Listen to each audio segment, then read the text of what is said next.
What I love about my natural all-purpose home cleanser, not skin cleanser, is that it fills a niche I had for years in my practice when patients with sensitive skin would come in with rashes from their home cleaning products.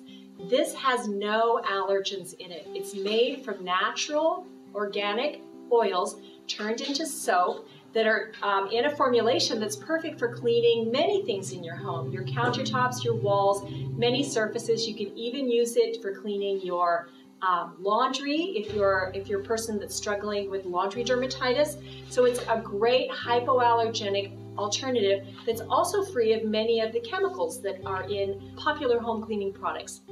So it fills a niche that I had for years in trying to guide patients through the home cleaning departments of their hardware store or grocery store. How do you use this? There are directions here that tell you appropriate dilutions for different cleaning needs.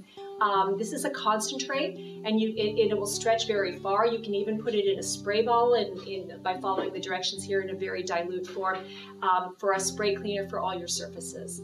So perfect for sensitive skin patients and their needs to keep their house tidy.